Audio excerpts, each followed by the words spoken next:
Welcome everybody. Good Today at morning. the VMUC and at our session creating order in the chaos of Aria Operations. Before we start, who is already using Aria Operations? Gives us a feeling. Okay, very nice, very nice. Yeah, It's there working. it is. Yeah. My name is Vincent van Viersen. I've been working as a virtualization consultant for ITQ for the past 8 years. I don't have, well, I used to have the fancy t-shirts with the glasses, but either the shirt have shrunk on me or I've grown out of the shirt. So that's the reason I'm not wearing one. But I'm basically doing work in all the broadest way of possible in the SDDC stack. So base vSphere layer, software-defined storage, vSAN, network virtualization, all the way up to the cloud management platform, and then specifically Aria Operations for logs, and a bit of Aria Operations for networks nowadays. So that's what I've been doing for the past 8 years already. 8 years. Well, I'm Dirk van Alken, also working at ITQ. We're in the same team, also at the same customer. So I'm doing the software-defined data center as well. My focus is mainly on NSX at the moment. And next to that, I do some business for other customers working at Aria Operations, helping them go further with their Aria Operations deployment. It's slowly responding. Just let me know if I need to click. The backup clicker. We've added a disclaimer. Some of the screenshots we have came from Broadcom. There might be functionality in it which is not yet there or not coming. You never know nowadays. Lots of movement. Yeah. So we've added a disclaimer to just let you know. Most of the content is already in the product. So yeah, most of it is already in production. It should be good. It should be good. The customer challenges with cloud management. There are several topics you have to address with your IT department. First one is, of course, the SLAs. I think most of us here are technicians. So SLAs is a business thing, but they expect you to meet those SLAs. And an SLA for production is different from SLA for a testing environment. You have to modernize your data center. You have to better use the existing resources. And of course, you need to troubleshoot. I think this is one of the biggest topics as a technician you use in Aria Operations. You need to troubleshoot your environment once there's something going wrong. Aria Operations is very suitable for that. Yeah. And additionally, another challenge could be that you have to cut costs. Every now and then management decide that costs need to be cut. So that can either be on a personal base, so you have to do the same amount of work with less people. So then you can think of ways, how can I automate certain tasks that are repetitive, for example. To give a VMware related example, if you got a policy stating that your VM snapshots can be older than let's say 4 days, then you can either make it a manual task to get rid of those snapshots, check whether they're valid and remove them, or maybe automate them. But then you lack the tools to do that, to do those tasks. Additionally, another reason for cutting costs can be of reducing the costs for your IT infrastructure. So it involves taking a look at your cluster size. Do you need that level of availability on your cluster? Are your host size correctly, or even more down to the VM, is your VM size correctly? So you gain some winnings on those numbers. Nowadays with the licensing, that's a hot topic. Reduce your cores. Yeah. Licensing is absolutely a hot topic because it used to be on socket based, and now it's based on CPU cores. So if you just invested in servers with when you went from 16 cores to 32 cores per CPU, then the license cost will quite dramatically increase, of course. So that's definitely a hot topic. And finally, manage risk. So for example, compliancy. Almost every company needs to adhere to some sort of compliancy regulation, whether it be NIST, ISO, HIPAA, or whatsoever. Tons of options out there. And we all know the moment once a year when the auditor comes in, where everybody is in stress mode because everything needs to be prepared, everything needs to be working properly, etc. You want the auditor to be gone as soon as possible. But there's no tooling available to provide continuous insights in whether you're compliant or not. So that's basically what can also be a challenge in your environment. Aria Operations is just a solution to do it. It's powered by AI, but just a little. Still not working. No, it's Do you want me disconnected. to bring all of them out? Bring them out. Well, basically, Aria Operations is working in a circle. You need continuous performance optimization. You need to check if everything is running smooth, if workloads have the right amount of capacity. Then you come to the efficient capacity and the cost management. Well, we mentioned the licensing. Too much hardware can cause a lot of pain nowadays with the new model of licensing. Then you come to the application monitoring. You want to have full visibility. You want to have intelligent remediation. I don't see that very often in the field. No. Are the operations running tasks to remediate your environment? But it's a possibility. And you need integrated configuration and, of course, that compliance. Compliance is very useful in our operations to just show what you are doing is compliant with the regulations you have to apply to. Yeah, so the solution is supposed to give answers to all the challenges that you might have in your environment. So we're not going to focus on the infrastructure deployment, but then if you got your solution deployed, you need to do some sizing up front, etc., depending on your business needs. Do you want it to be high available, continuous available, whatsoever? But we're supposing that you got your infrastructure deployed. And then out of the box, you have a lot of, VMware Broadcom-based integrations. And nowadays, it's also Omnissa-based integrations, of course. So you can connect your endpoints, so your vCenter, vSAN, NSX, Aria Automation, and whatsoever. But it also provides a broad open ecosystem to provide, for example, full chain visibility into your environment. It does depend on your license, because if you're a VVF customer, you only have, you have the advanced license, which, for example, will not allow you to connect public cloud endpoints. So you can't connect your native AWS or Amazon or Azure endpoint to it. If you're a VCF customer, you have the enterprise edition, and then you can connect those endpoints. But apart from that, you can look to connect your entire chain which provides service to your applications to it. So that starts from connecting your server hardware. So whether it be to your Dell iDirect or Open Managed System, HPA, ILOs, and OneView, for example, all the way up to the storage system. So the NetApps, the Pure Storage, they all have management packs which you can install on Aria Operations, which you can connect. And as soon as you connect it, it will start collecting logs, metrics, or not logs, sorry, metrics and properties, which you can use for alerting, creating dashboards, views, reports, and whatsoever.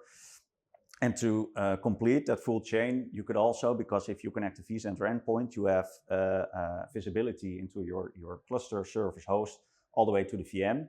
VMware Tools does provide some metrics, but you could also go a bit further and connect directly to a SQL server, IIS server, for example, and monitor those services as well. So monitor all the way from the application endpoint to the physical iron your application is running on. So that's kind of nice, actually. Yeah, and that results in an image like this.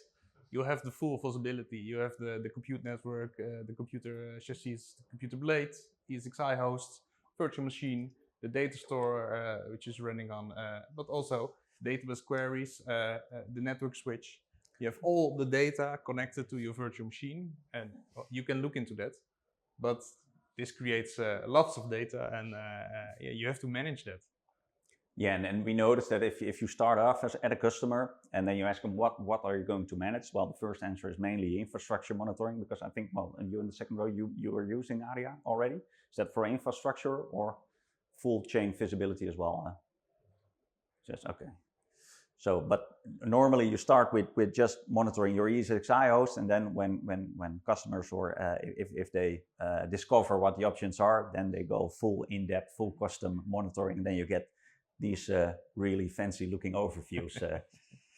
But it can become quite chaotic quite fast. So that's the reason why we have organized this session. So, all right. When you start with Aria Operations, this is your main screen. This is where it all starts. I think some of the people here have seen this screen or are using it. It used to be different, but nowadays it looks like this. And basically you start with adding your vCenter environment, your NSX, your vSAN. Skip to the next slide. Yeah, well, we had some. Well, I was supposed to be You do the discussing, task. to be explaining some of the tasks, because as soon as your endpoints are collecting data, what you can do if you look into the start screen, you have a custom. Well, you have a few tiles which pretty much direct you to the section you want to go. So the first thing is the observability tile, which will bring you to the troubleshooting workbench. So you can easily put in a VM object and do troubleshooting on those. Second one is capacity. That will bring you to all the views and dashboards which are capacity related, whether it be compute, storage, network related, or whatsoever. So out of the box, without any form of customization, it does provide you some good guidelines on where you want to go and what you want to do. And it is out of the box. It is pretty good, but it becomes better as soon as if you go and customize things to increase visibility there. Once you connect lots of accounts, you get lots of data. Over here you see the screen with the connections to the integrations. Well, you start with the vCenter. The Dell adapter, the Dell Power Edge are also very interesting if you have Dell. If you have SQL Service and have the license, you can also do the SQL Service. You connect on... no, it's not an agent. You connect on a user. So you have to create a user in your database, giving... and I think the Telegraph agent does something as well, but I'm not fully sure about it. Yeah, I think that's part of the enterprise license, by the way. So if you're a VCF customer, no problem. If you're VVF, so you can either connect directly to your SQL instance, or if you have an operating system which you want to monitor, you can also use the Telegraph agent, which is an open source agent which you can configure and tell, okay, I want to monitor these services and processes in my OS. So it's you can do it both ways basically. Yeah. But this is the out of the box integration which allow you to connect directly to the SQL instance. It gives you lots of SQL data. Yeah. But once you have this all connected... Yeah, because you can see, in this example, there are a ton of accounts connected. This is a large environment, but that will create the chaos. Because you have so many data coming in and so many metrics and objects looking into. It can get quite chaotic as an administrator to get everything out of it. So the previous screenshot was from a customer who did connect very, very much, and they said, we need help. We need to build new dashboards, to look at the alerts, because if you go to the next screen, we go to alerts. Yeah, and it's also because the objects you're collecting, all the metrics, they're thrown onto a big pile, and then if you select a specific object, you can select the metrics you want to view, and you have some visibility. But if you want to have some organization in there, that's basically the trick you need to do, because otherwise you have all the information available, but you don't know where to look. So we're gonna focus on some alert tweaking, some capacity policies, custom groups, and I think you're gonna start with the alerting now, because that's one of the use cases Aria Operations can be used for. Yeah, this came also from that same customer. I think there are not many people who had more than 7,000 critical alerts. That's a lot. This customer is based in 2 regions in Europe, has 4 data centers, and they have 2 different teams. So working together is a challenge, especially when it comes to alerts. So the one team is not taking the alerts for the other one, but if you have that many alerts, you might miss one. That's not very practical. It's also a cultural thing between those teams. The one is Northern Europe, the other is South. South ones are a little bit more messy with looking at their alerts. That's no problem. But I think you'll agree, if you have this kind of numbers, you won't be looking at it because it's too much. But still, if your vCenter goes down, you want to know. So first step is look into the alerting. You go to the next slide. You have to customize your alerts. You can modify your thresholds to get less alerts. Some thresholds might not work for you or might not work for the part of your environment. You can have a testing environment, and at testing, I think virtual CPU usage greater than 90% will rarely happen, but if it happens, you don't care. It's testing. For production, this is very important, of course, because you want to know, unless production needs to be high CPU. I was at a customer running a research foundation, running data for the Dutch government, and they were calculating things about the high water. So if a storm is coming, they have to calculate what's the impact of the storm.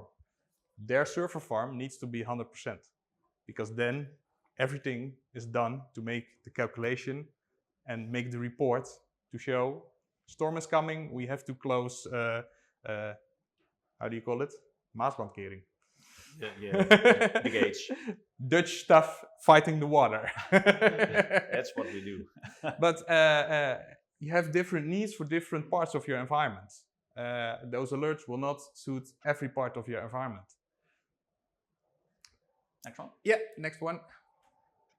If you look at alerts, if something goes down, in this case a SQL database, you'll get tons of alerts because there are multiple objects running on that database server. You have a new part of the alerting, intelligent alerts. It's there from Aria Operations 8.16. It uses some AI and machine learning to combine alerts. So if a database server goes down, it combines all those alerts, will give you a smaller view in just a few clicks.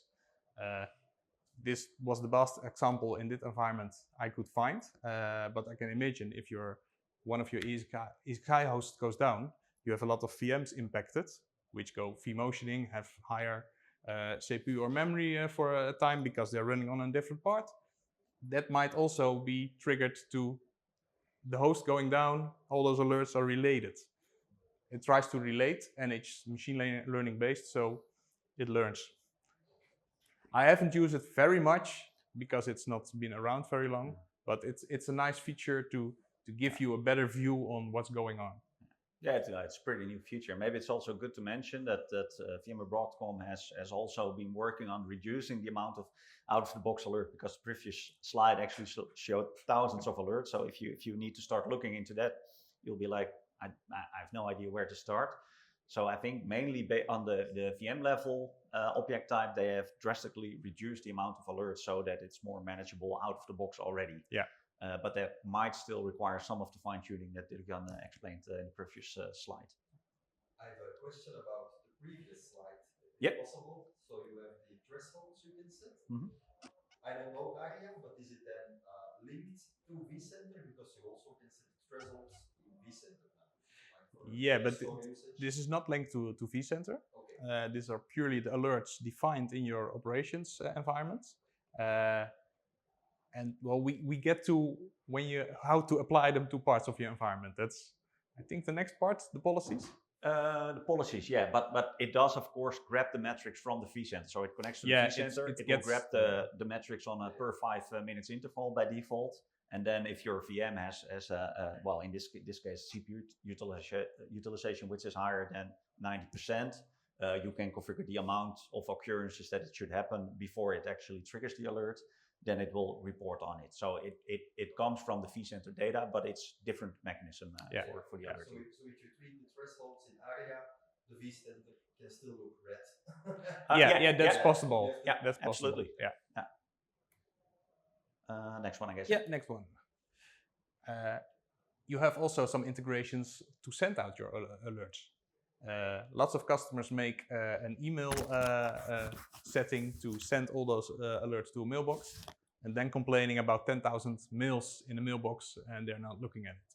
Some customers use it to import it in a service desk system, but if you're doing maintenance and you get a couple of hundred alerts, you're not very happy with your service desk system as well. So you can create ways to notify yourself. Well, the Slack and Teams are, I think, for daily use, it's very, very nice. If you're working, you get a pop-up, something is down. You can click on the alert in Teams and you get to your Aria Operations. You see what's going on. You get triggered to look at those alerts. There's also an integration with ServiceNow, which is even nicer. The alerts get created in ServiceNow. And for example, if you have a disk usage high, you're monitoring on that and you want to have a ticket based on disk usage on the VM is too high. If it goes down, and I think you can configure it to go for 1, 2, or 3 moments, measuring moments.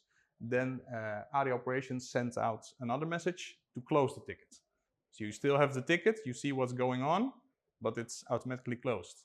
It's especially good when something happens during the weekend, no one is on call and watching because, well, it's not necessary for some reason. The tickets get closed and you're not surprised Monday morning with thousands open tickets you have to just all close. So that's a very nice integration. There's also from ServiceNow an integration to get data from Aria Operations. I have no experience with that, and that's built by ServiceNow. But it enables you to use the CMDB from ServiceNow and get data from Aria Operations. I don't have the details. I think you have to talk to ServiceNow for that, but that can also be very useful. But for the alerting, it's sending out and also closing tickets. If you create those notifications, you can say, well, send everything out, but you will end up with the same thing with the mailbox. That will not work. So I created an example that the vCenter backup has failed.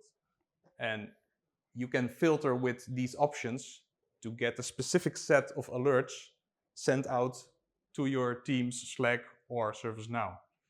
It will limit the number of tickets and limit the number of notifications to get the focus on the things that are really going wrong. Over here, I choose critical as a criticality. You can also do separate alerts to include. Most of the times, this is not the reality, but you make a definition based on my objects, my production data center, and the critical ones, and then with, well, maybe if it happens 3 times during 3 measure moments, then send out an alert, because then it must be critical. Still, if you have it in place and you get lots of false alerts, try to narrow it down and get only the important things.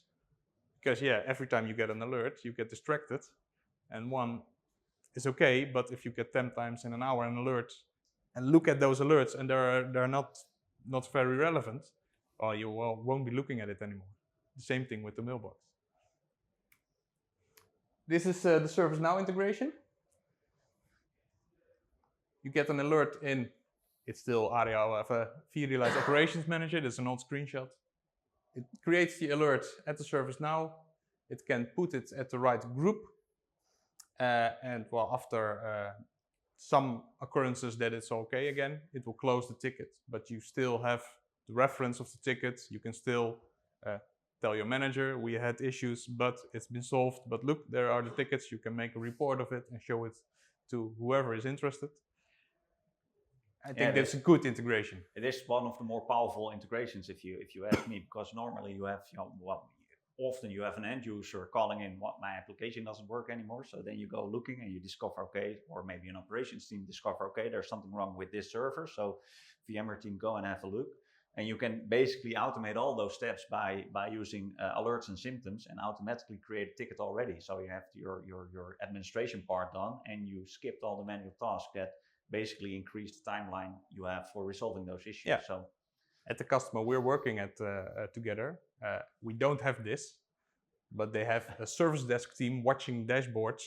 If something goes wrong, they create a ticket. Yeah, so we try to discuss this, but no, this and that system, and we have an issue that, and no, it's not possible.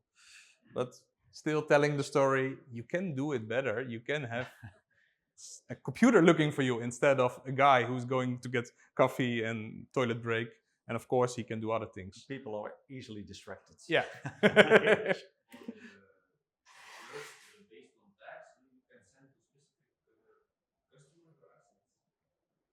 How do you mean the tickets? Yeah. The alert is coming. You have your VM, but how does it know to which customer? The case I used it was just a IT department group, but there are some filtering options. I haven't played with it because I didn't need to. But you have some options in the ServiceNow notification. You can add in the JSON. You can add some data. So I guess based on that, you could direct it to the right group with the right customer. But it's a nice use case to look into, because if you're doing it for different customers, it's nice to have it directly at the correct customer and have it in their report at the end of the month. Okay. Policies. Yeah, and then then a bit more forward from the alerts to policies. That's basically where you're going to separate your data or organize your data, to say so. So you got your objects and endpoints, etc., all collecting data and throwing it on a big pile. And then the next thing you would do basically is a combination of policies and custom groups. So custom groups we'll cover a bit later. But I always start with creating a policy. By default, if you connect a vCenter endpoint, the default policy will be created. It will be giving a name and a timestamp. And for VMware-related objects, that's what I use as a base. So if I create multiple policies, that's what I do, because multiple environments might have different needs when it comes down to SLA, the amount of alerts, capacity management, etc. So what I normally do, or what I see in the field, is that people are creating policies per vCenter appliance or per cluster with a different type of workloads, for example. But you have some settings which you want to have on all your policies. So those I usually configure in the base policy, because then the child policies actually inherit those settings. Now and then, what's actually covered in a policy? So that's the metrics and properties.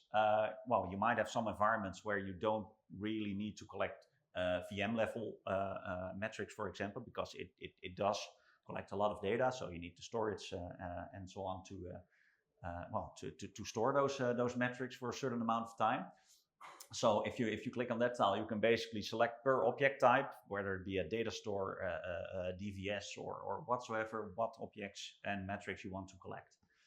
The next thing is, the alerts and symptoms. So if you got your alerts tweaked, then you can, if you got your test and expectation environment and you're not really bothered about VMs running at 90% CPU utilization, for example, you can create a separate policy for that and disable those specific VM alerts for those VMs.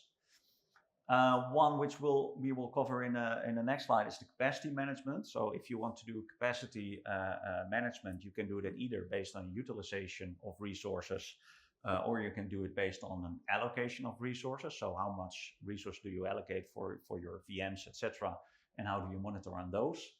Which might be different, because maybe on your production cluster you're working with a CPU overcommit of let's say 4-1, and on your test environment you might narrow it down to 10-1, for example, to increase the amount of workloads you can run there. Additionally, you can configure maintenance schedules. So within the objects within your policy, when should they not alert on objects being down? You can configure those if you like. Like already mentioned in the challenges, you can enable certain compliancy packs per policy if you like. The actions adapter, so you can automate actions if you want to automate actions based on certain symptoms. You can configure that on a per policy base as well. And finally, that's when it comes down to the custom groups. You need to define which custom groups and objects are a member of your policy. But I will come back to that on one of the next slides, how you set up those custom groups and the membership of that. So this specific slide shows how you can disable certain alerts within your policy. So here we have a base settings policy, and it actually shows all the alerts which are in that policy.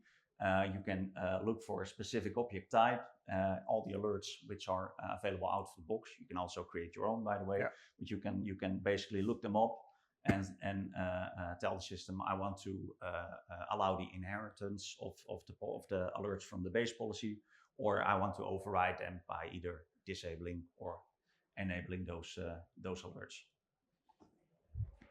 And the next one is the capacity allocation model.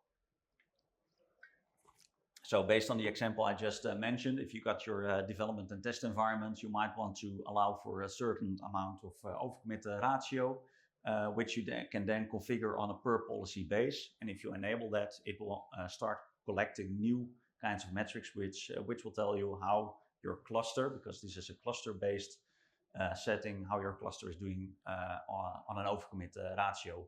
And I always use this to create nice scoreboard views on a per cluster base to see how we are doing. You can include supermetrics to calculate the percentage of CPUs you have been allocating to your VMs, etc. That's real nice, but the session is too short to cover those dashboards. But feel free to have a chat later on if you like to know more about that. And then custom groups, because when we have our policy, we need to determine what is in the policy. For that part, we can create custom groups. Custom groups can be created in certain group types. So you can do it based on environment. You can do it based on operating system, function, data center, or whatsoever. You can manually create new groups if you like. But then you can actually proceed and group your VMs. So you can maybe create a group. I want to have my Linux VMs here, which I might want to have different alerts active on than for my Windows VMs. So then you create those groups, and then the next step would be, how do I determine what should be in such a group? Can we know the amount of usage of the cluster for custom group? Sorry, the amount of? An application group. Yeah. Can we know how much percentage of the resource of the cluster this specific group uses? Well, you could calculate that because you got all the metrics to make the calculation. You know what resources you have available in your cluster, and if you group your VMs which form that application, you can make the calculation. It won't be available out of the box, but then you can get those. All those resources you got for your application, so the amount of CPUs, amount of memory, storage, etc. And then you can calculate against your cluster capacity what's the percentage that it actually consummates. So that's absolutely possible, but you'll need to do some fancy stuff for that. Okay. Yeah, that's the nice thing about Aria Operations. You have all those data available, but you have to combine it. Yeah. The custom report is that showing that should exist. Yeah, we can have a chat afterwards. Yeah. That's good. So I think we need to speed up a bit, but 10 minutes. The way you determine membership can be dynamically. So in this example, you could say, okay, this custom group, the object type I want to have in there is actually a virtual machine. And you can determine membership based on a vSphere tag. You can do it on a name or a part of the name. You can do it because the guest operating system is also detected. So you can use multiple ways of creating those groups, and it will be dynamically updated if you select that option. And then the last step is to assign the policy that you've created. So don't just create your custom groups because by default they will land in your default policy. But if you got your development test cluster here, you need to specify the policy you've created for that specific purpose while creating the custom group. And then within 20 minutes, you should see the results. The virtual machines joining the group. Yeah.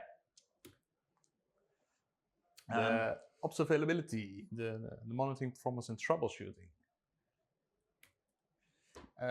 Well, we have a nice Broadcom slide, traditional IT, which is, siloed teams, individual culture, release management is manual.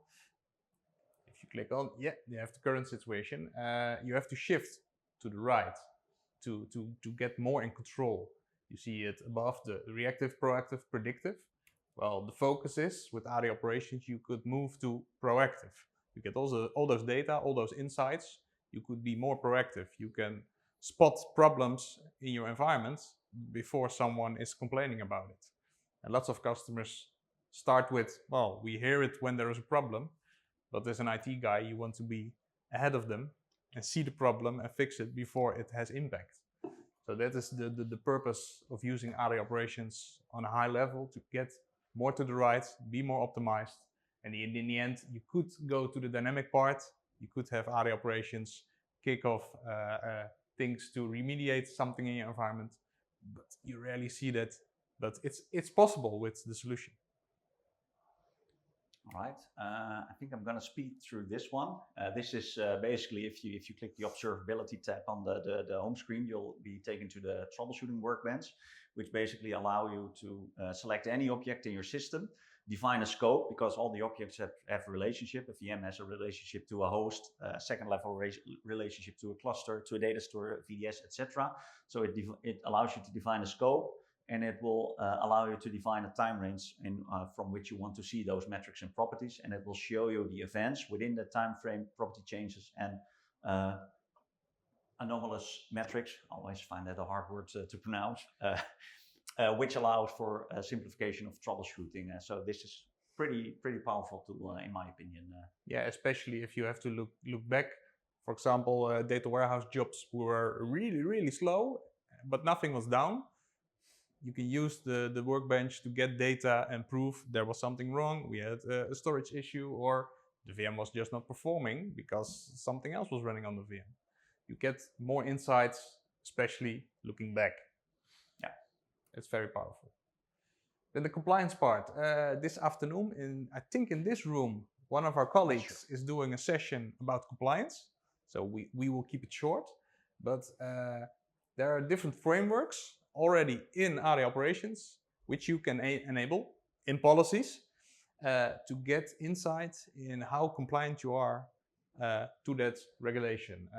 There are a lot of Americans in it, of course, but one I used a couple of times is the CIS, the Center for Internet Security. It gives you an idea how your environment is configured if you have things which are not in order. If you enable it, always do it on a part of your environment, because if you enable it on everything, you will get lots of alerts mentioning something is not correct within the compliance framework. CIS is looking at hosts, but also at virtual machines. Most virtual machines are deployed with USB controller. By default, yeah. By default.